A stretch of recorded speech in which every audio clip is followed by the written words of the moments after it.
So, before we start, I would like to express my heartfelt gratitude to all of you to spare this 1 hour to just invest yourself into growing the next generation in a sensible manner.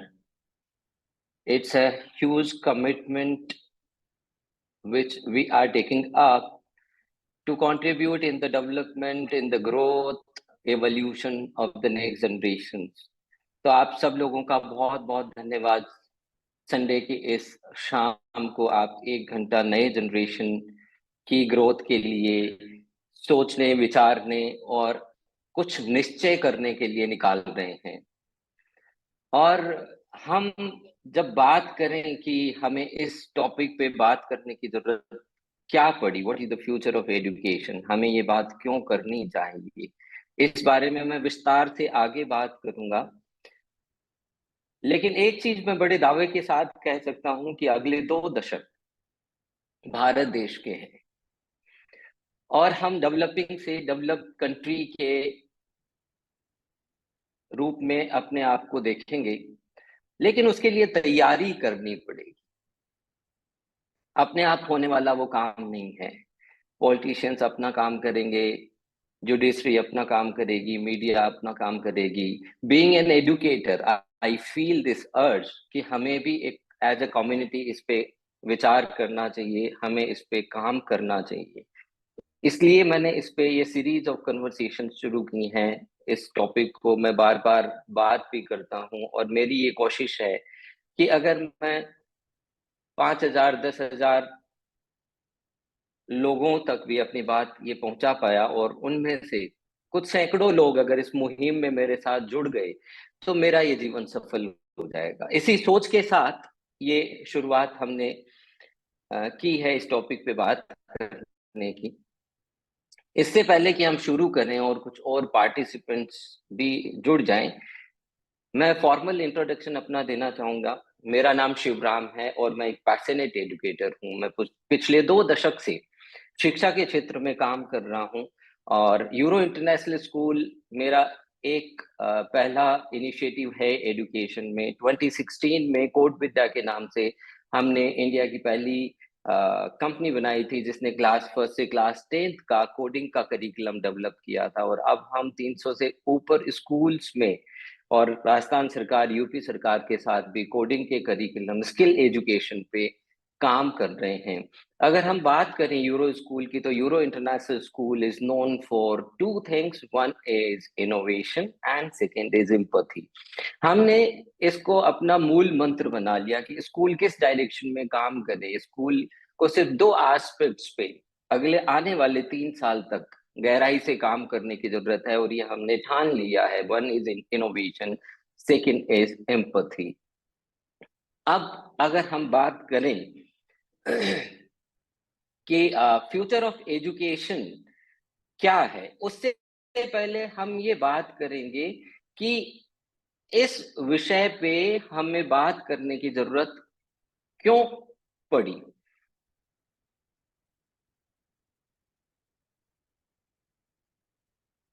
जैसा कि मैंने बताया, भारत देश विकसित देश से विकासशील देश से विकसित देश बनने जा रहा है और इसमें हमें सबको साझा प्रयास करने हैं।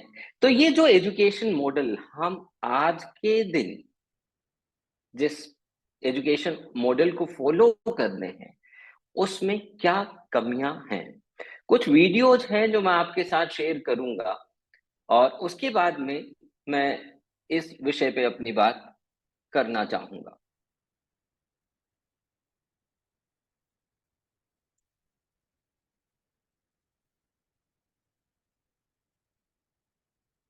There is a growing feeling today that something is wrong with our system of education.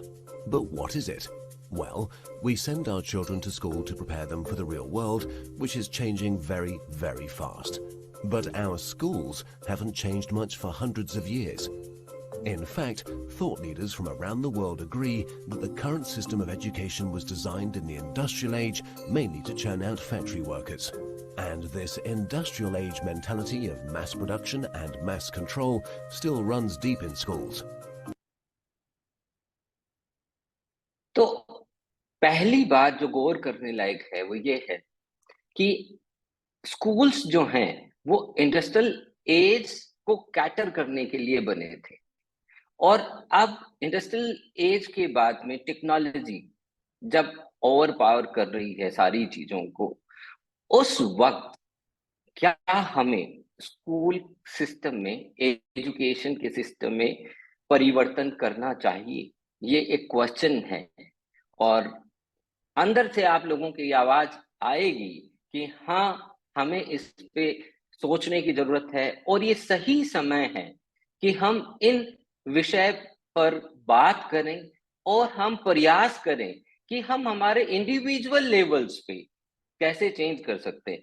बहुत आमूलचूल परिवर्तन जो है वो सरकारें जब मिलती हैं तब होता है, लेकिन हम बॉटम से अप और अप टू बॉटम दोनों स्ट्रेटेजी को यूज करते हुए इस परिवर्तन को थोड़ा जल्दी ला सकते हैं।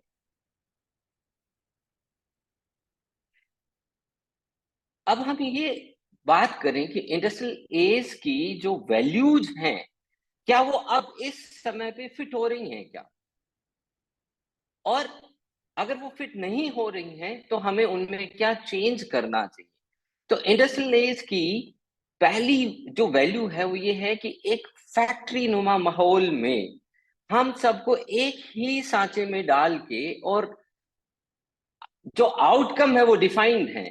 इंडस्ट्रियल एज में इनको लेबर की जरूरत थी, तो लेबर के हिसाब से नौकरी पाने वाले जो लोग हैं वो हमें तैयार करने हैं। तो ये जो एजुकेशन सिस्टम है ये मोटा मोटी ऐसे लोगों की तरफ बना जो सिर्फ फॉलोअर्स हैं, जो सिर्फ उनको जो इंस्ट्रक्शंस दिए जाएं उनको वो फॉलो करें। Second is lack of autonomy and control. अगर हम क्लासरूम्स की बात करें तो क्या सब्जेक्ट पढ़ाए जाएंगे, कैसे पढ़ाए जाएंगे, इसका पूरा का पूरा जो पावर है वो स्कूल मैनेजमेंट या टीचर्स के पास में है। लेकिन जो इंपॉर्टेंट स्टेक होल्डर है वो कौन है? वो स्टूडेंट है। और वो स्टूडेंट क्या करना चाहता है, या वो क्या पढ़ना चाहता है, या वो उस क्लास में उस टीचर के साथ क्या इंटरेक्ट करना चाहता है, उतनी भी उसको फ्रीडम नहीं दी जाती। कि आप जब टीचर बोल रहा है तो सिर्फ टीचर बोल रहा है, बच्चा अगर उसमें हाथ उठा के क्वेश्चन भी करने की कोशिश करता है तो उस पे उसको वहां पे रोक दिया जाता है। तो इतनी फ्रीडम अगर उसको आज नहीं मिलेगी तो वो जब बड़ा होगा तो उसको जो चॉइसेस करनी है लाइफ के डिसीजन मेकिंग में, वो उसको उन चॉइसेस को एक्सरसाइज करने की समझ भी उसमें डेवलप नहीं हो पाएगी। इनऑथेंटिक लर्निंग, इसका एक प्रॉब्लम ये भी है कि जितने सारे सब्जेक्ट्स हैं उन सब्जेक्ट्स को, पहली बात तो जो बुक्स प्रिंट हो रही हैं उन बुक्स में जो नॉलेज है उसकी ऑथेंटिसिटी क्या है उसको चेक किया जाए। सेकंड, जो पर्सन उसको डिलीवर कर रहा है क्लासरूम में, क्या वो कैपेबल एनफ है कि अगर उसमें कुछ प्रिंटिंग मिस्टेक है या उसमें कोई कंसेप्ट को गलत पढ़ाया है, दिया हुआ है उस बुक में, तो वो अपनी समझ से उसको रेक्टिफाई कर दे।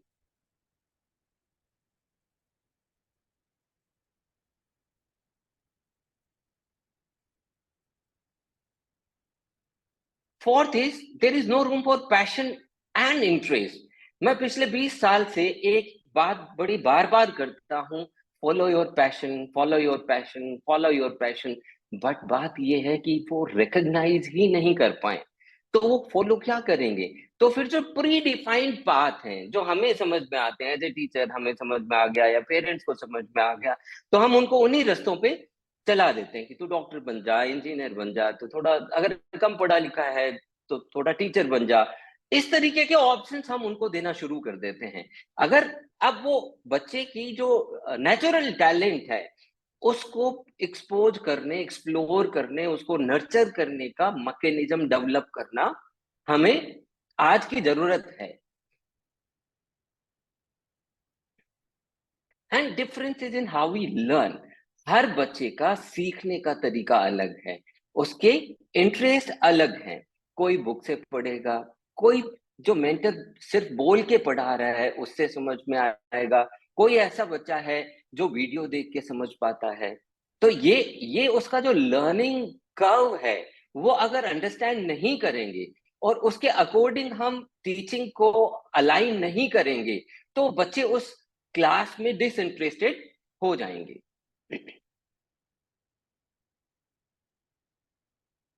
लेक्चरिंग, तो यहाँ पे एक टीचर है, क्लासरूम में बच्चे हैं, टीचर जो बोल रहा है सिर्फ बच्चों को सुनना होता है, और वो इंटरेक्ट करके ये समझ नहीं पाते कि हमें अगर कोई चीज समझ में नहीं आ रही तो मैं कैसे उसको डिस्कस करूं। तो classroom versus think room, classroom जो है वो इस तरीके से डेवलप हो कि हम एक टॉपिक को लें और हम उस टॉपिक को क्लास में थ्रो करें, और student should come with their own insights कि हमने इस टॉपिक को डिस्कस किया, या हमने इसको रिसर्च किया, हमने यहाँ से ये नॉलेज इकट्ठा किया, हमारा ये मानना है। और फिर टीचर का जो रोल है वो सिर्फ मेंटरिंग का रोल हो, कि वो उनको एक सही दिशा में सोचने का रास्ता बताए। So I used to think that artificial intelligence was just one of those words that people threw around to get investors excited about putting their money in the stock market, and I thought that it would never happen in my lifetime, but I think I'm wrong. If you haven't heard about OpenAI's Sora, it's about to blow your mind and probably change the world forever in ways that I don't think people fully understand yet. You type in some text of what you want and it creates videos, and it does that at such a high level of realism that it shouldn't even be possible. Here are just some of the examples of what it can do right now. Here's a stylish woman that walks down a Tokyo street filled with warm glowing neon and animated city signage. She wears a black leather jacket, a long red dress, and black boots, and carries a black purse. That was a 1 minute long video that Sora created with just a couple words in that prompt. यहाँ पे अगर आप इस video में देखेंगे तो ये video के अंदर जो वीडियो है ये सिर्फ प्रॉम्प्ट दे के बनाया हुआ है। ये एक डिस्क्रिप्शन अगर आप बोल के भी इस सॉफ्टवेयर पे इस टूल को देते हैं तो वो आपको ये वीडियो प्रोड्यूस कर देगा। This is the power of artificial intelligence. और ये हो गया है, अब एकदम प्रैक्टिकल एस्पेक्ट है ये लाइफ का, कि artificial intelligence, machine learning has taken their space, and if we are not preparing this generation for the coming time or the real world they are going to face when they come out of the school education system.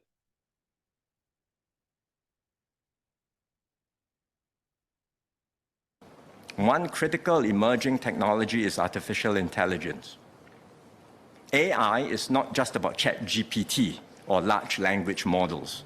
It is a general purpose technology, like electricity, the internal combustion engine, the computer, or the internet. It has the potential to transform a wide range of industries and to enhance productivity across many existing processes, from drug discovery to organizing warehouses or driving vehicles. Singapore is already recognized as a serious player in AI development. We aim to go further, to build new peaks of excellence and crowd in private sector investments. We have set out the plans to do so in the National AI Strategy 2.0. To support this strategy and further catalyze AI activities, I will invest over the next 5 years into AI compute, talent, and industry development. Part of the investment will be used to ensure that Singapore can secure access to the advanced chips that are so crucial to AI development. We will also work with leading companies in Singapore and around the world to set up their AI centers of excellence here. We want these centers to spur industry collaboration and innovation and drive greater value creation across the whole economy. ये 2 video मैंने आपके साथ share किए हैं। एक बता रहा है कि पावर ऑफ आर्टिफिशियल इंटेलिजेंस और आर्टिफिशियल इंटेलिजेंस कहाँ तक जा सकता है। दूसरा वीडियो जो है वो मिनिस्टर ऑफ फाइनेंस सिंगापुर का है, जो ये कह रहे हैं कि 8,000 करोड़ रुपए का हम इन्वेस्टमेंट करेंगे मशीन लर्निंग और आर्टिफिशियल इंटेलिजेंस पे काम करने के लिए।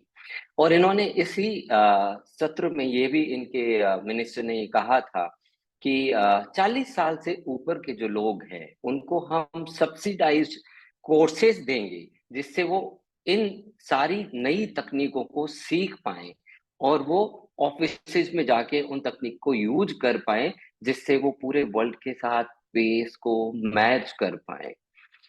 अब मैं आप लोगों के साथ ये बात इसलिए कर रहा हूं कि आज जिस जनरेशन को हम पढ़ा रहे हैं वो जनरेशन आज कल 5 साल में तो अपने जॉब मार्केट में नहीं जाने वाली है, वो रियल वर्ल्ड में नहीं जाने वाली है।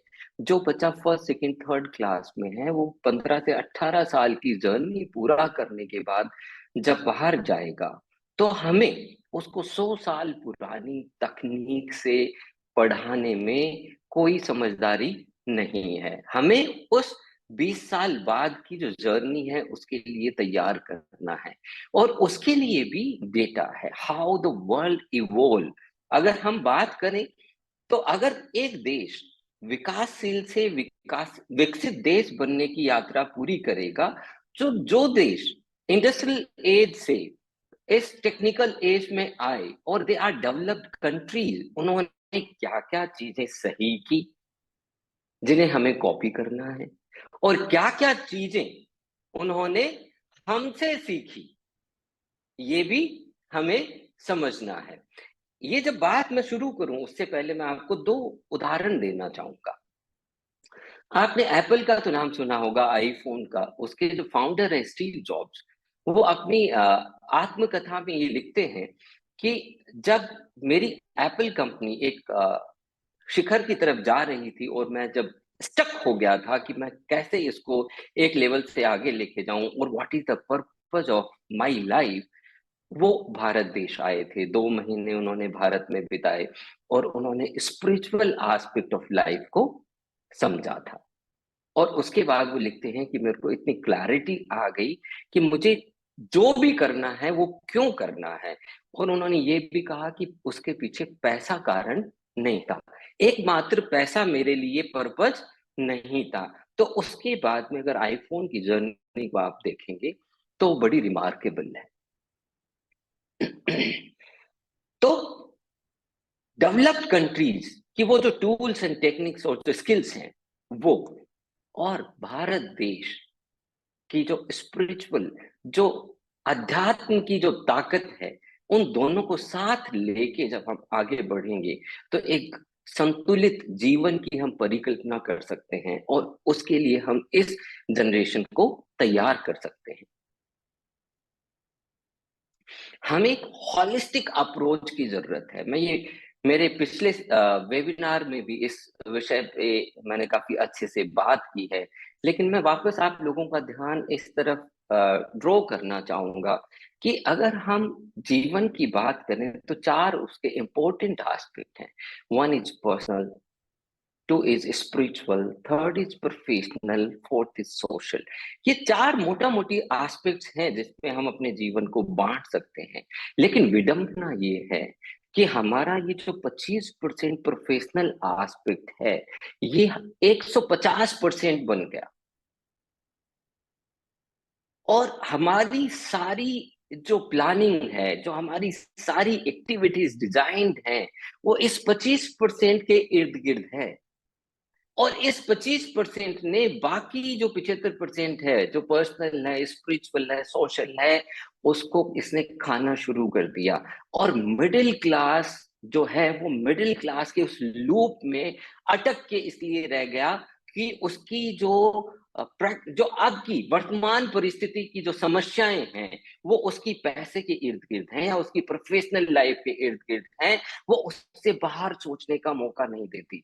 और बाहर सोचकर अगर उस पर काम नहीं किया जाएगा तो उस लूप से हम निकल नहीं पाएंगे कभी भी, क्योंकि वो 8 घंटे जो हैं उस 8 घंटे में आप 12 या 14 घंटे की प्रोडक्टिविटी कैसे दोगे, वो गेम चेंजर है। वो 8 घंटे काम करना गेम चेंजिंग नहीं हो सकता। 8 घंटे हम सब काम करते हैं, 10 घंटे भी काम करते हैं।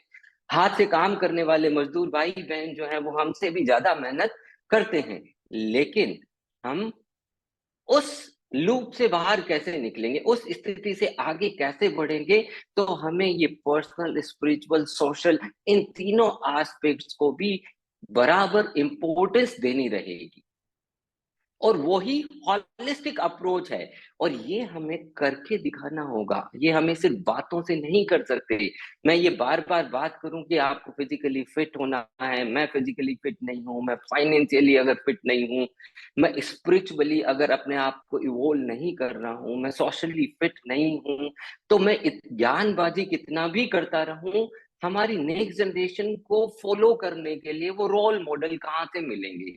तो हमारे पर बड़ी जिम्मेदारी है, पेरेंट्स पे, टीचर्स पे, कि हम वो रोल मॉडल बने जो लाइफ के लिए हॉलिस्टिक अप्रोच को लेते हुए, उस पे काम करते हुए जो आउटकम है उनको हम विजिबल दिखा पाए कि देखो, आप अगर स्पिरिचुअली स्ट्रोंग हो, आप काम एंड कंपोज हो, तो आप कैसे अपनी एक्सटर्नल इवेंट्स को मैनेज कर पाओगे। तो एजुकेशन जो है, फ्यूचर की एजुकेशन का रूप ऐसा होगा जो एक बच्चे को उसकी हॉलिस्टिक ग्रोथ के लिए प्रिपेयर करे, जो उसकी पर्सनल लाइफ पे भी काम करे, उसके स्पिरिचुअल लाइफ पे भी काम करे, उस पे सोशल स्किल्स को कैसे बढ़ाना है उस पर भी काम करे, और प्रोफेशनल लाइफ को भी कैसे इवॉल्व करना है, नर्चर करना है, इन सारे एस्पेक्ट्स पे एक साथ काम किया जाए। क्योंकि ये इनकी ग्रोथ एज है। जो बच्चा 4 साल से और 16 साल की उम्र में है, उसके अलग अलग जो 3 फेज हैं, जहां पे formation of ego, formation of super ego and recognising the passion and internal world, वो ये एक बहुत important critical phase of life है। ये पूरे जीवन की प्रिपरेशन है, ये उसके फाउंडेशन को तैयार करता है। तो कैसे होगा? Cultivating mindfulness and empathy towards the environment and living beings. दूसरे लोगों को अपने जैसा समझना, और ये सब माइंडफुली करना, मशीन की तरह नहीं करना, कि हर इंसान, हर एक लिविंग बीइंग जो इस एनवायरनमेंट में है, उसका अपना एक रोल है और उसके प्रति मेरी एक जिम्मेदारी है। जैसे एक पेड़ है, अपने घर में हमने एक पेड़ लगाया, उस पेड़ के प्रति हमारी एक जिम्मेदारी है, उसके साथ हमें कैसे इंटरेक्ट करना है, ये हमें आना चाहिए। कब उसमें खाद, कब उसमें पानी, कब उसके सूरज की व्यवस्था करनी, ये सारी चीजों का हमें ध्यान रखना होगा। ऐसा नहीं कि हमें गर्मी लगी तो हम पेड़ के नीचे जाके खड़े हो गए। उस पेड़ को उस छाया देने लायक बनाना, और उस छाया को हम अपने लिए काम में लें, उसके लिए जो हमारी जिम्मेदारी है, ये एक छोटा सा एग्जाम्पल है। ऐसे ही हमें ब्रॉडर स्केल पे ये देखना रहेगा कि हम लिविंग बीइंग के साथ कैसे इंटरेक्ट कर रहे हैं, ये हमें समझने की जरूरत है। fostering harmonious coexistence between ancient wisdom and modern innovation for a sustainable future। जो विजडम, जो पुरखों की, जो हमें उन्होंने जो ट्रेजर दिया है, उसको कैसे संभाल के रखना है, और नई जो टेक्नोलॉजी है उनको कैसे काम में लेना है, कि हम एक बैलेंस तरीके से आगे बढ़े और जीवन की जो चैलेंजेस हैं उनको हम मैनेज कर पाए। कुछ एक्सटर्नल जो इवेंट्स हैं वो हमारे हाथ में नहीं है, वो होंगी, लेकिन हम उनको कैसे हैंडल करते हैं ये हमारे हाथ में है। इसी के लिए हमें एजुकेशन सिस्टम में इस नेक्स्ट जनरेशन को तैयार करना है। embracing ancient wisdom, integration of ancient wisdom passed down through countless generations। क्या है? सिंपल। अगर हम अपने जीवन काल की बात करें, तो जो सबसे सुंदर हमें हमारे पूर्वजों ने जो उपहार दिया है, वो है संयुक्त परिवार। जॉइंट फैमिली का जो सिस्टम है वो इंडिया में इतना स्ट्रॉन्ग और डीप रूटेड है कि वो हमें अकेला नहीं पड़ने देता। परसों मैं शिवरात्रि की जो रात थी उसमें जब मैं मेडिटेशन कर रहा था और मैंने सदगुरु को सुना, तो सदगुरु ये कह रहे हैं कि यूएस में ये घोषणा की गई है कि आने वाले 5 से 10 साल में मेंटल हेल्थ के पैंडेमिक आएगा। मतलब आप ये देखें कि अब जो नई तरह की जो समस्याएं आ रही हैं वो ये है कि मानसिक बीमारी का सुनामी आने वाला है। क्यों? क्योंकि वो जो डेवलप्ड कंट्रीज हैं वहां पे एकाकी जीवन की प्रवृत्ति बढ़ गई। 2020 में लगभग 1,08,000 लोगों ने सुसाइड यूएस में किया था।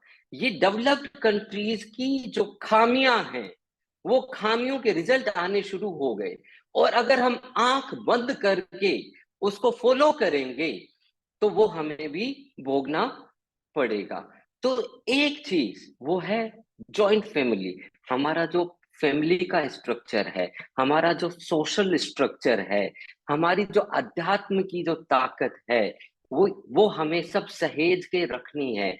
सहेज के रखनी नहीं है, उसको हमें जीवन में भी उतारना है।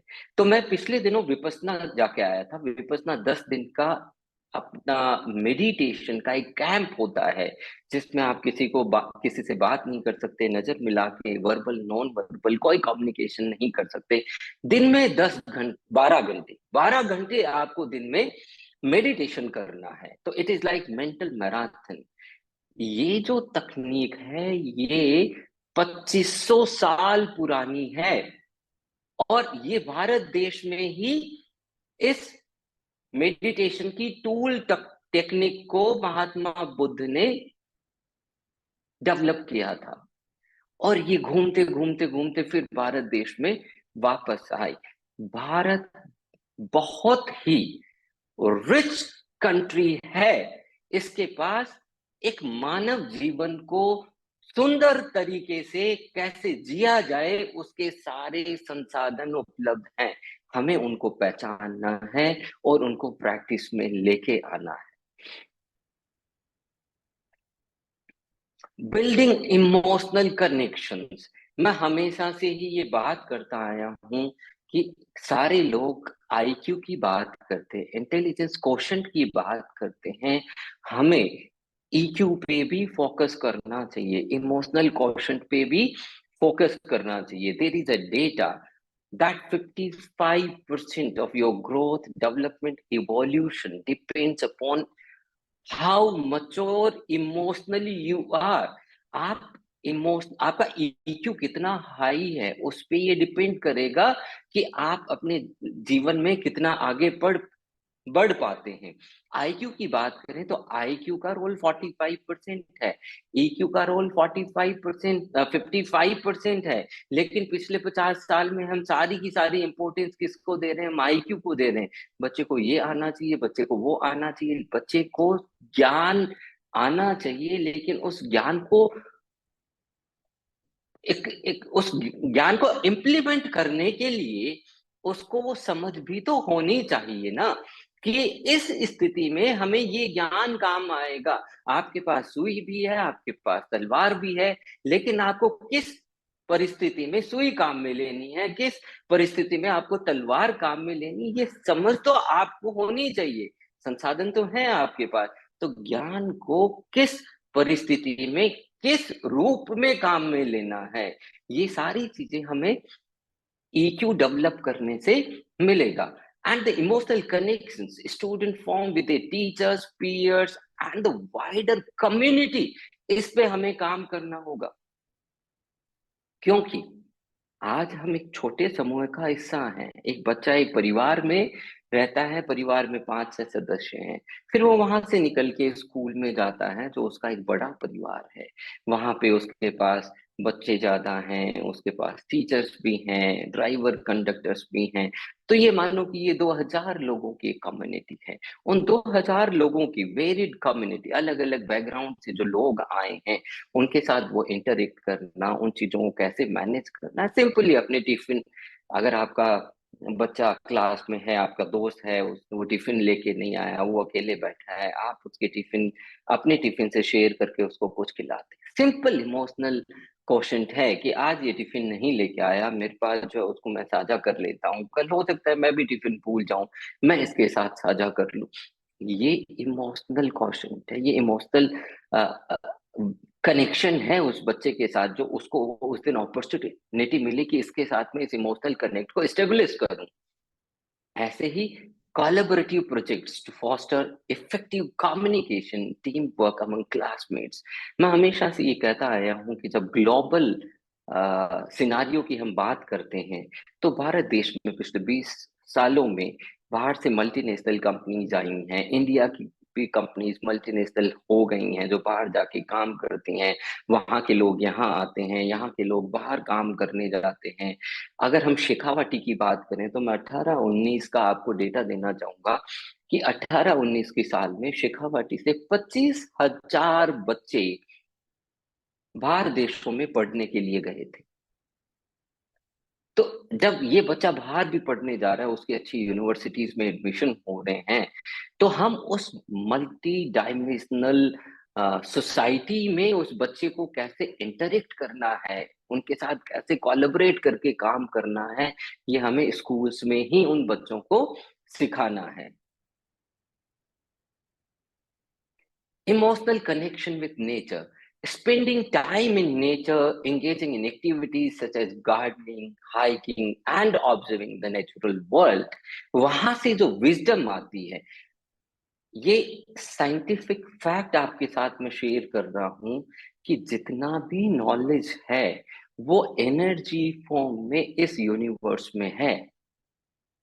एनर्जी फॉर्म में जो यूनिवर्स में है, अगर हम इस मशीन को, ये जो शरीर है ये एक मशीन है, इसको अगर हम तैयार करते हैं कि जो एनर्जी है उसकी अलग अलग जो फ्रिक्वेंसीज हैं, उसके लिए हम इस मशीन को तैयार कर लें रिसीव करने के लिए, तो जो कलेक्टिव विजडम है वो ह्यूमन बीइंग्स के लिए काम करना शुरू कर देती है। आपने अपने जीवन में बहुत बार ये अनुभव किया होगा कि जैसे लगता है कि यार मैंने ये तो सोचा था और ये तो चमत्कार हो गया, ये हो गया। आप सोच रहे हो कि मैं किसी आदमी से मिलूं और वो आदमी आपसे मिलने आ गया। आपने अ, एक नोशन को, एक आइडिया को सोचा और वो आइडिया आपको मूर्त रूप लेते हुए दिख गया। ये हमने सोचा अंदर, और वो बाहर एक्सटर्नल वर्ल्ड में मैनिफेस्ट हुआ, एग्जीक्यूट हुआ। तो हमने क्या माना कि ये चमत्कार हुआ। ये चमत्कार हमारे जीवन का हिस्सा बन सकते हैं, क्योंकि उस मोमेंट पे आपने अपनी इस शरीर को इतना साध लिया था, इतना तैयार कर लिया था, इस मिराकल को रिसीव करने के लिए आप प्रिपेयर्ड थे। वो एक ग्लिम्स था जो यूनिवर्स ने आपको दिया था कि this is the way you can live the entire life. वो क्लिप्स, वो एक छोटा सा अनुभव आपको प्रकृति ने इसलिए दिया कि आप उसको महसूस करके और उस जर्नी के लिए अपने आप को तैयार कर पाए।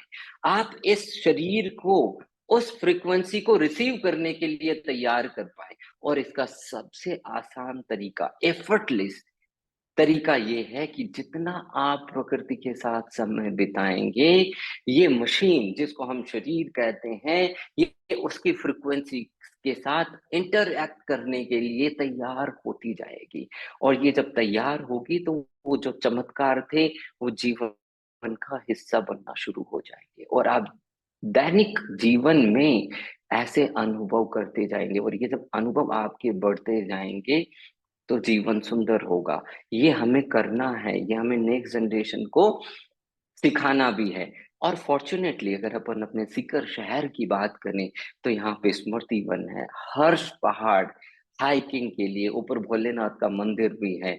हम बच्चों को संडे को लेके जाएं। मैं इस बार ये स्कूल में भी ये प्रोग्राम लॉन्च कर रहा हूँ, यूरो स्कूल में, कि हम क्लासेस को हाइकिंग पे लेके जाएंगे। उसके लिए पहले उनकी ट्रेनिंग करेंगे और उसके बाद में हम उनको हाइकिंग पे नीचे से ऊपर पैदल 3-3.5 किलोमीटर की जो यात्रा है वो हम ग्रुप में चल के ऊपर हर स्पॉट में उन बच्चों को लेके जाएं। बीच में बंदर हैं, बहुत सारे पशु पक्षी हैं, पेड़ पौधे हैं।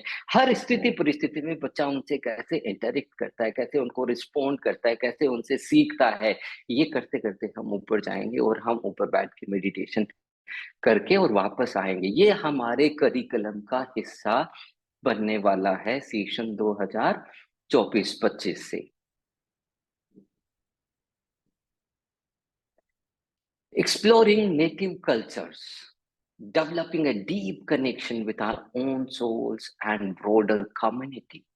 हमें अब कम्युनिटी पे काम करने की जरूरत है।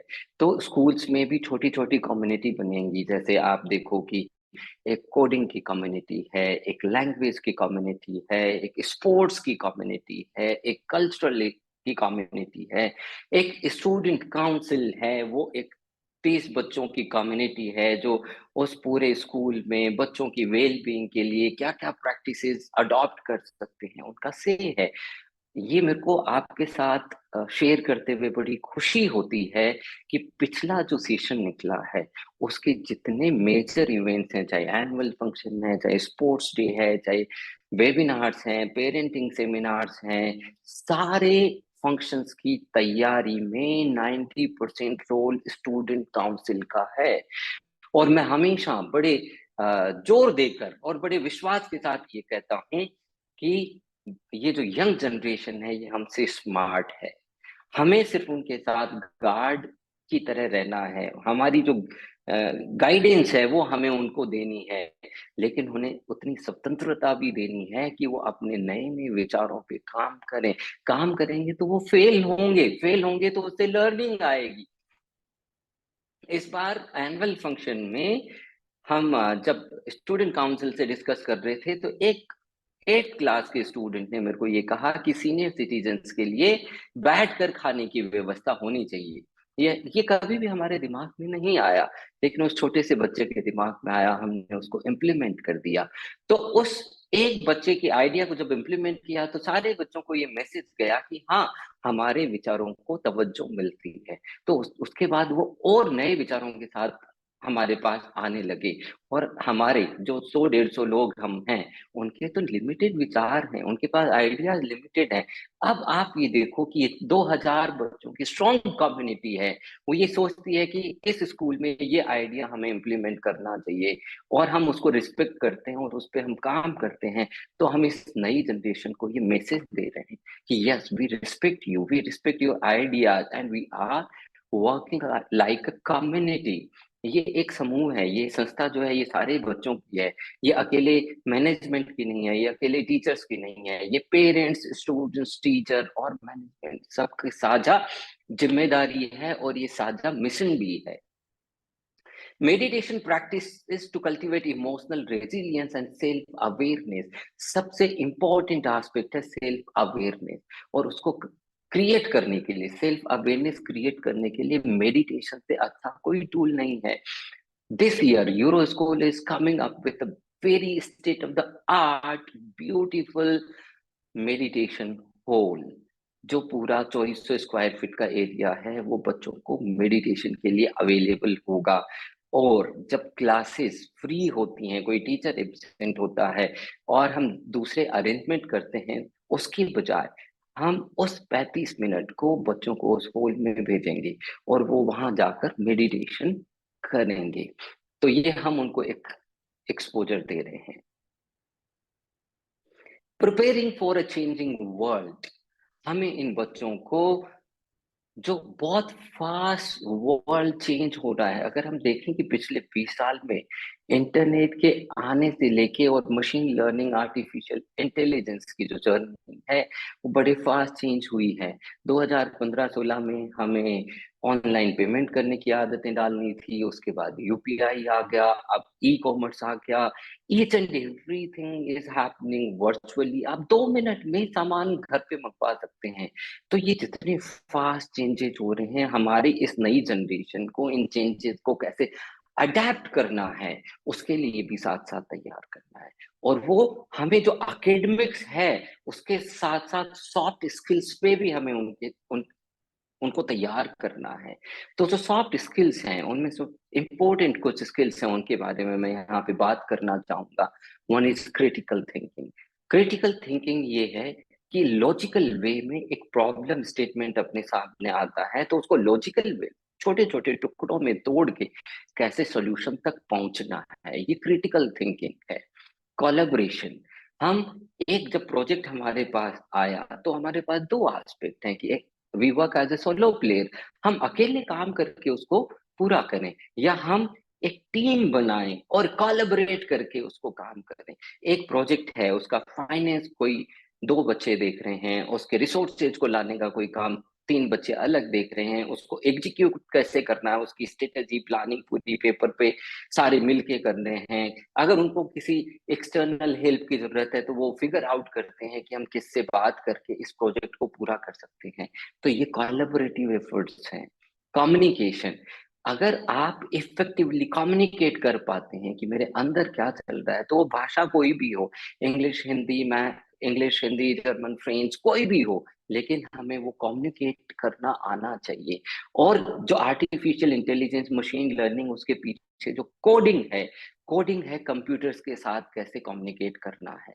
तो हमें आने वाले टाइम में ये भी पता होना चाहिए कि मशीन्स के साथ कैसे इंटरेक्ट करना है। हम गूगल को, एलेक्सा को इंस्ट्रक्शंस दे रहे हैं, कितना स्मार्ट हो गया। पहले हम गाना ढूंढते थे, फिर हम गाना बस उस पे प्ले का क्लिक करते थे, तब वो गाना बजता था। अब हम क्या कहते हैं, Alexa play this particular song, and Alexa is playing. Siri को हम बोलते हैं I just want to connect with this person, and वो आपको call driver, and that is making a call to driver. This is how we communicate with the machines, how we communicate with the human beings. ये हमें आना चाहिए। Financial strategy बहुत important aspect है, जिसको schools ने बहुत लंबे टाइम तक इग्नोर किया। पिछले दिनों मैंने एक वीडियो में भी ये बात कही थी कि मेरा एक सीए स्टूडेंट है जो सीए बनने के बाद मेरे पास पहली बार आया, और उसने कहा कि सर, हम जब पढ़ के बाहर निकलते हैं तो everybody is talking about money, और हमें 15 साल 18 साल की पढ़ाई में ये सिखाया ही नहीं जाता कि पैसे के साथ हमारे क्या रिलेशन होने चाहिए, इसको कैसे कमाना चाहिए, कमा लिया तो इसको इन्वेस्ट कैसे करना चाहिए, या इसको कंपाउंड कैसे करना चाहिए। ये सारी चीजें तो हमें उस 15 साल की जर्नी में कोई सिखाता ही नहीं है। Digital literacy. आप कंप्यूटर साइंस इतना इंपॉर्टेंट वाइटल सब्जेक्ट हो गया, लेकिन वो अभी भी स्कूल्स में एक्स्ट्रा सब्जेक्ट है। और स्कूल्स की स्थितियां ये हैं कि अच्छे अच्छे स्कूल्स की मैं बात बता रहा हूँ, पिछले 2 साल में मैं 150 स्कूल्स में ये एंटरप्रेन्योरशिप पे मास्टर क्लास देने के लिए गया, राजस्थान और यूपी की। तो ये मेरा अनुभव मैं आपके साथ साझा कर रहा हूँ। ऐसी ऐसी स्कूल्स में मैं गया जहाँ पे 1.5-2 लाख रुपए फीस है, लेकिन एक कंप्यूटर लैब, एक क्लास में 40 बच्चे हैं। आप आपके पास लगभग 50 से 55 सेक्शंस हैं। आप उन बच्चों को सिर्फ कंप्यूटर दिखाने के लिए बाहर लैब में लेके जाते हैं कि 35 मिनट में आप जाओ और लैब में कंप्यूटर की शक्ल देख के आ जाओ। आपके पास इतने संसाधन होने चाहिए कि हर बच्चा 6 के 6 दिन कंप्यूटर पे काम करे, और वो उस कंप्यूटर के साथ काम कैसे करना है उसको सीखे। The art of negotiation and selling बहुत इंपॉर्टेंट है। Everybody is doing it. हम भी ये करते होते हैं, हर समय हम करते होते हैं, लेकिन हमारे समाज में दो चीजों को बहुत इग्नोर किया, एक पैसे के साथ हमारे रिलेशन को, और एक सेलिंग के साथ हमारे रिलेशंस को। इन दोनों ही चीजों को बड़े हे दृष्टि से देखा गया, और वो फिर एक बड़ा चैलेंज आता है कि हम, जैसे हमारे स्कूल में हमने जब बहुत अच्छे टीचर्स को कोऑर्डिनेटर की पोस्ट पे प्रमोट किया, तो टीचर्स का काम क्या होता है, क्लास में काम करना, और फिर जब वो पेरेंट्स से डील करना शुरू करते हैं तो उनको आर्ट ऑफ नेगोशिएशन भी आना चाहिए, उनको आर्ट ऑफ सेलिंग भी आनी चाहिए। उस दिन मुझे ये रियलाइज हुआ कि अगर ये एक मैच्योर बंदा इतने साल से इस सिस्टम में इतने लोगों से इंटरेक्ट कर रहा है, लेकिन इसको भी नेगोशिएशन में और उस सेलिंग में अगर उसको प्रॉब्लम आ रही है, तो ये जो छोटा बच्चा है, ये जब पढ़ाई करके स्कूल से बाहर निकलेगा, तब भी तो इन चीजों की इसको जरूरत है। तो क्यों ना ये सारे स्किल्स हम स्कूल में ही बच्चों को सिखाना शुरू करें। तो यूरो इंटरनेशनल स्कूल ने इन सारे स्किल्स पे 2016-17 से ही काम करना शुरू कर दिया था। यूरो इंटरनेशनल स्कूल इंडिया का पहला स्कूल है जिसने कोडिंग करिकुलम स्ट्रक्चर्ड वे में इंप्लीमेंट किया था। तो आज जब सब एमएल एआई की कोडिंग की बात कर रहे हैं तो हमारा बच्चा उसके लिए तैयार है। मेडिटेशन हम पिछले 20 साल से स्कूल में करते आ रहे हैं। योगा कैंप हमारे स्कूल का एक रेगुलर फीचर है। Every Wednesday and Saturday we go for yoga and 7 days camp in every year we are organizing. हम हमारे जो स्कूल के बच्चे हैं उनको सारे संसाधन से अवगत करा देंगे। ये अध्यात्म है, ये सॉफ्ट स्किल्स हैं, ये एकेडमिक्स है, ये स्पोर्ट्स है, ये फिजिकल एक्सरसाइज है, ये आर्ट ऑफ सेलिंग है, ये आर्ट ऑफ नेगोशिएशन है, वो सब जानेंगे। अब हम उनको इसके लिए भी तैयार करें कि इतने सेल्फ डिसिप्लिन है कि हमें पता तो है कि ये टूल इस वक्त काम आएगा, लेकिन हम इतने सेल्फ डिसिप्लिन हैं कि हमने इस बचपन में उसकी प्रैक्टिस कर ली कि जब हम बाहर निकलें रियल वर्ल्ड में तो उन टूल्स टेक्निक्स को हमें यूज करने की आदत भी होनी चाहिए। Habit formation is very important. Self discipline and habit formation, इस पे भी हमें सबको मिलकर काम करना है। These are 5 life essentials. I have been talking for so long in every webinar, every workshop, every interaction, चाहे वो पर्सनल हो, चाहे वो ग्रुप में हो, मैं सबसे हाथ जोड़ के ये विनती करता हूँ कि ये 5 essentials जो हैं वो हमें भी काम में लेने चाहिए डेली बेसिस पे और हमारे बच्चों को भी सिखाने चाहिए। फर्स्ट इज योगा और एक्सरसाइज। दिन में एक बार पसीना निकलना जरूरी है और उसके लिए हमें हिलना भी जरूरी है। हम थोड़ी देर ही बैठे, चाहे 5 मिनट ही बैठे, लेकिन हम अपने साथ बैठें, समय बिताएं, हम अपनी सांस को ऑब्जर्व करना शुरू करें। Long breath in, long breath out, and we just observe how our breath is interacting with our body। अगर हम उसके लिए भी अवेयर हो गए तो वो भी एक बहुत बड़ा चमत्कार है। गुड रीड्स, हमें बच्चों को ये मोटिवेट करना है कि कम से कम 1 महीने में 2 किताब कोर्स के अलावा पढ़ी जाए। और ये छोटे बच्चों से, नर्सरी से लेके आप 12 तक के बच्चों से ये बात कर सकते हो। उनके एज स्पेसिफिक बहुत सारी अच्छी किताबें आज के दिन उपलब्ध हैं और इंटरनेट की ये एक सहूलियत है कि हमें उनके बारे में पता भी है। हमारे टीचर्स, कोऑर्डिनेटर्स आप लोगों के साथ शेयर भी करते रहते हैं कि ये बुक्स के सजेशंस हैं, ये इस एज ग्रुप में ये बुक्स आपके लिए अच्छी रहेगी। तो वो महीने में 2 किताब पढ़ ले। और ये जो किताबें हैं इनमें सारे कल्चर की विजडम होती है। कोई राइटर यूएस से है, कोई यूके से, कोई जर्मन, कोई रशियन, कोई एशियन, और वो जो अपने ज्ञान को उसमें पिरोते हैं और वो हमें 400 पन्नों में मिल जाती है। इससे सुंदर कोई भी टूल है नहीं सीखने का। तो हम इसको हैबिट बनाएं डेली बेसिस पे। अगर जिस दिन बिजी हैं उस दिन हम 1 पन्ना पढ़ लें, लेकिन हम बिना 1 पेज पढ़े सोए नहीं। अगर ये हमने ठान लिया तो धीरे धीरे हमारी हैबिट बन जाएगी। कनेक्शन विद द रूट्स, हमारी जड़ें हमारा परिवार है। हम परिवार को साथ लेकर चले, इंटरेक्ट करें। हम जहां भी हैं, हम हो सकता है कि न्यूक्लियर फैमिली के फॉर्म में रह रहे हैं, दादी दादा गांव रहते हैं, हम शहर में हैं, शहर में हम 4 लोग ही हैं या मान लो 3 लोग हैं या 5 लोग हैं, लेकिन वो भी अलग अलग बिखरे हुए एक छत के नीचे। तो हम वो कनेक्शंस को स्ट्रॉन्ग बनाएं। तो हम एज ए पेरेंट्स क्या कर सकते हैं, हम शाम को ये तय करें कि 20 मिनट पूरा परिवार बैठ के हम बात करें, सिर्फ बात करेंगे, एक दूसरे को जानेंगे, एक दूसरे को समझेंगे और ये कोशिश करेंगे कि हम एक दूसरे के साथ कैसे खड़े रहें।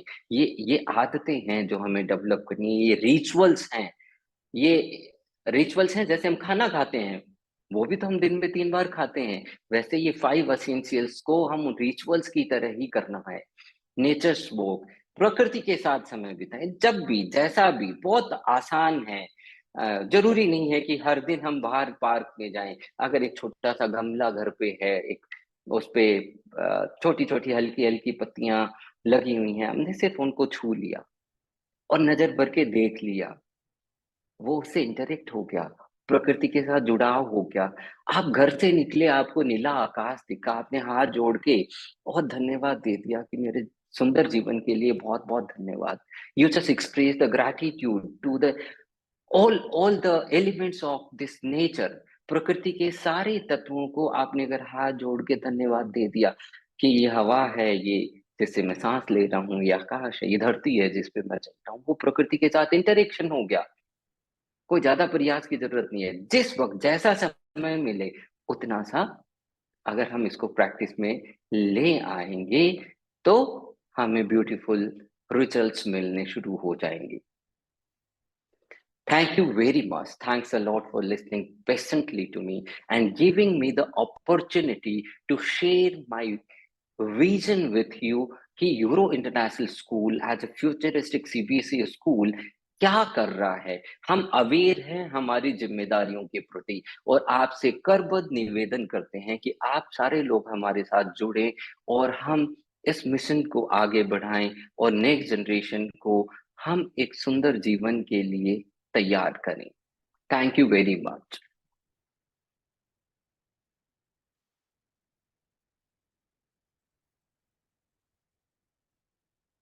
हम आप next 7 minutes we are having, we can have question answer session। अगर आपके कोई भी सवाल हैं तो आप चैट बॉक्स में अपना क्वेश्चन लिख सकते हैं और मैं कोशिश करूंगा कि मैं उसका जवाब दे पाऊं।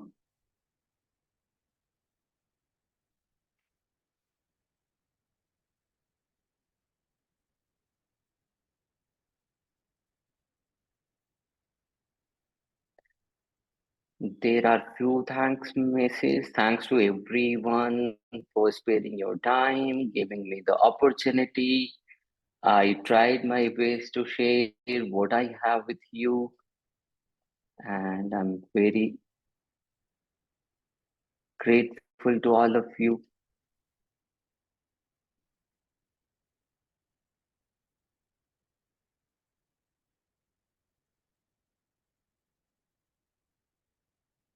Thanks a lot to everyone.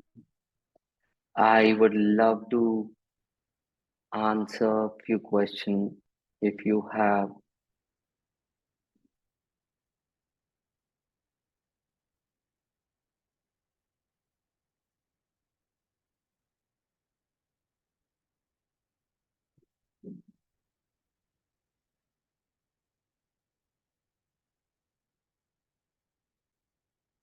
Thanks to everyone. Ashish, be mindful if there is any question because a lot of messages are there. Yes, sir. I'm looking at it.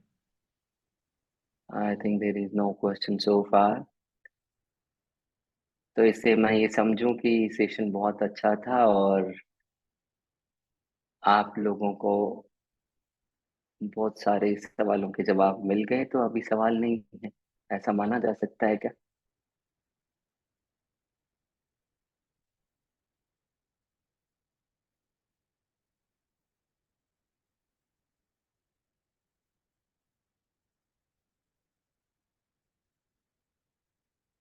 There is a question, what step is Euro going to take towards AI?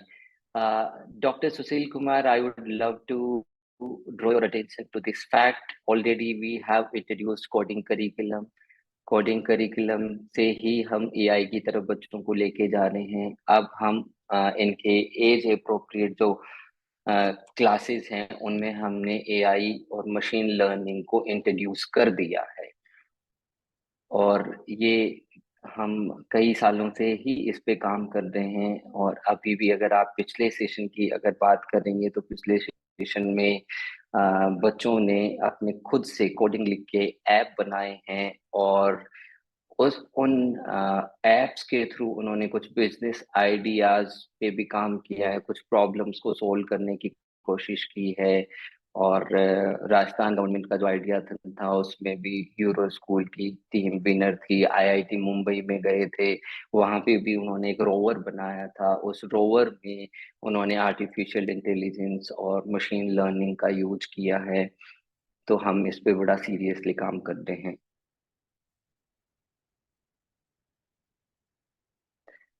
बच्चों का पढ़ाई में मन कैसे लगेगा, ये एक बड़ा अच्छा सवाल है। लेकिन हम पहले ये मौका तो दें ये समझने का कि उनका पढ़ाई में मन है क्या, कौन से सब्जेक्ट में मन है उनका। अगर हम उसको वो एनवायरनमेंट देंगे तो वो अपने आप एक्सप्लोर करेगा। और अब तक जो हम बाहर से थोपने की कोशिश कर रहे हैं ना कि देखो यही पढ़ना है, यही पढ़ना है, यही करना चाहिए, वो प्रैक्टिस जो है वो हम धीरे धीरे कम करेंगे तो बच्चा अपने आप को एक्सप्रेस करना शुरू कर देगा।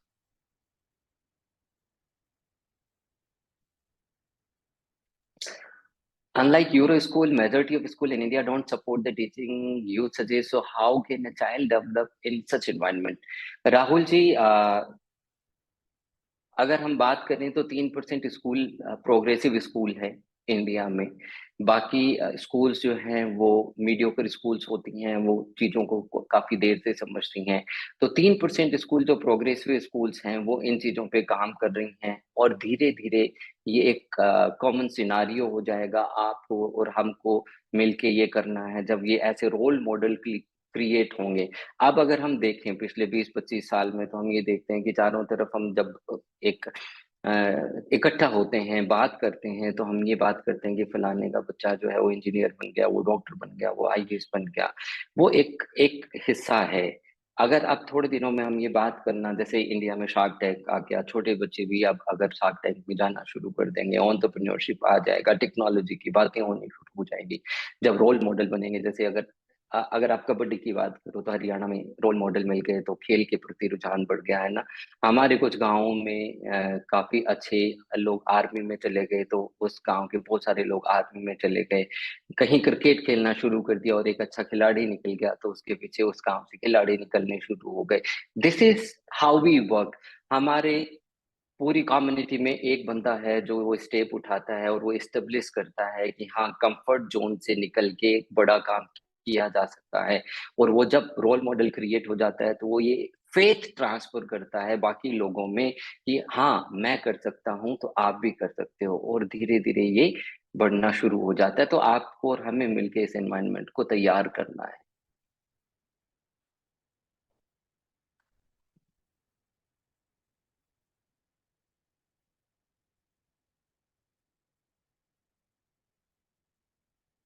पवन जी का क्वेश्चन है फिनलैंड मॉडल पे बात करने के लिए हमें कम से कम 20 से 25 मिनट का समय चाहिएगा। तो मैं आपसे गुजारिश करूंगा कि कभी भी समय निकाल कर आप स्कूल विजिट करें और हम आपको अच्छे से एक्सप्लेन करेंगे कि हम उस पे कैसे काम करने वाले हैं, उसकी फिजिबिलिटी क्या है, ऑलरेडी उसके जो फीचर्स हैं उस एजुकेशन मॉडल के वो क्या इम्प्लीमेंट किए जा सकते हैं इंडियन कंटेक्स्ट में, उसको हमने समझ के इम्प्लीमेंट किया है और वो बड़ा फिजिबल है। और उसके रिजल्ट भी आपको देखने को मिलेंगे। बच्चों की कैपेसिटी पेरेंट्स कैसे समझें कि इनके लिए कौन से सब्जेक्ट सही हैं।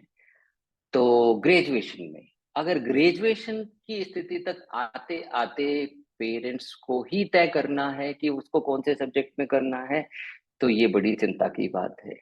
मैं तो ये मानता हूँ कि 10वीं के बाद में बच्चा जब सब्जेक्ट अपना चूज करे तो वो उसको ही जिम्मेदारी देनी चाहिए कि भाई आप अपना सब्जेक्ट चूज करो। हो सकता है 11th 12th करने के बाद उसको समझ में आए कि ये तो सही सब्जेक्ट मैंने चूज नहीं किया, तो ग्रेजुएशन सब्जेक्ट चेंज कर लेगा और फिर दूसरा सब्जेक्ट जो उसको समझ में आता है, उसके पसंद का सब्जेक्ट है, वो पढ़ेगा।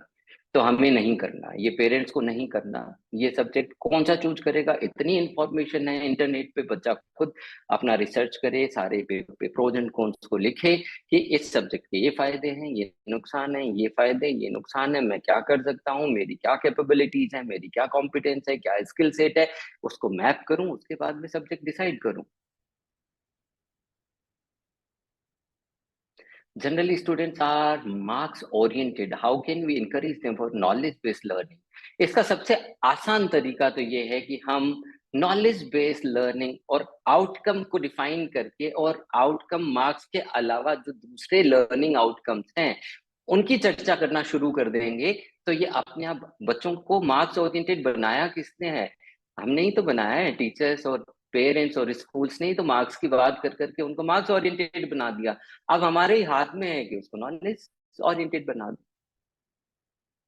सिंपल है। हम मिलके कभी भी देखो, हम जब भी हमारे घर में कोई बच्चा आता है ना, उस एज ग्रुप का जो स्कूल में पढ़ रहा होता है, तो हम उससे 2-3 आम सवाल पूछते हैं कि कौन सी स्कूल में पढ़ते हो, क्या सब्जेक्ट ले रखा है, आप अगर बोर्ड में है तो बोर्ड में कितने नंबर आए हैं आपके। ठीक है, इन सवालों को चेंज कर दिया जाए। जैसे मैं किसी भी बच्चे से मिलता हूं तो मैं उससे ये नहीं पूछता कि कितने मार्क्स आए, मैं उससे पूछता हूँ कि व्हाट इज योर ड्रीम, आपका सपना क्या है, what is your passion, what is your favourite cartoon, what is your favourite game, what is your favourite sports star, आपका रोल मॉडल क्या है। मैं एक बहुत सारे बच्चों से पूछता हूँ तो बोलते हैं कि छोटा भीम अच्छा लगता है। छोटा भीम में कौन सा कैरेक्टर अच्छा लगता है, उस कैरेक्टर के क्या क्वालिटीज हैं जो आपको अच्छी लगती है। तो बच्चा सोचना शुरू करता है। बच्चे से अगर पूछे बड़ा होके क्या करेगा, बड़ा होके क्या बनेगा, उससे पूछा कि जाए कि आपका ड्रीम क्या है, आपका पैशन क्या है, आप जब फ्री समय में रहते हो तो वो क्या चीज है जिसको करने का सबसे ज्यादा मन करता है। जैसे छुट्टियां होती हैं, सारे पेरेंट्स को ये बड़ी प्रॉब्लम आती है, बच्चों को क्रिएटिवली इंगेज कैसे रखें। बहुत सारा होमवर्क दे दो, जो स्कूल और पेरेंट्स अब तक करते आए। छुट्टियों में इतना होमवर्क दे दो कि वो उस किताब से निकल ही नहीं पाए। छुट्टियां इसके लिए नहीं होती हैं। छुट्टियां होती हैं क्रिएटिवली इंगेज करने के लिए, अपने आप को एक्सप्लोर करने के लिए। तो बच्चा कुछ समय बिताए और ये देखे कि मेरे को कौन से एक्टिविटी में इंटरेस्ट आ रहा है। वो डांस हो सकता है, वो सिंगिंग हो सकता है, वो पेंटिंग हो सकता है, वो ड्राइंग हो सकता है, साइकिलिंग हो सकता है, बास्केटबॉल हो सकता है, वो कुछ भी हो सकता है, सिंपल योगा हो सकता है, और सिंपल बैठना भी हो सकता है। बहुत सारे ऐसे बच्चे भी होते हैं जिनको सिर्फ चुपचाप बैठना पसंद है, लेकिन हम क्या उसमें जाके खलल डाल लेंगे, उसको हम डिस्टर्ब करेंगे। तो 20 मिनट से ऐसे ही बैठा है, कुछ नहीं कर रहा। आप बैठ के देखो, 20 मिनट आंख बंद करके बैठना सबसे भारी काम है। तो अगर वो उसको एक्सप्लोर कर रहा है तो लेट हिम और हर डू इट। हमें धीरे धीरे अपने आप को चेंज करना होगा, और जब हम एज ए रोल मॉडल उनके सामने होंगे तो अपने आप वो काम करना शुरू कर देंगे। So thank you very much. The time is over now. We should respect time. Thanks a lot for sparing valuable 1 hour to give me the opportunity and discuss about the growth evolution of the next generation. Thank you very much.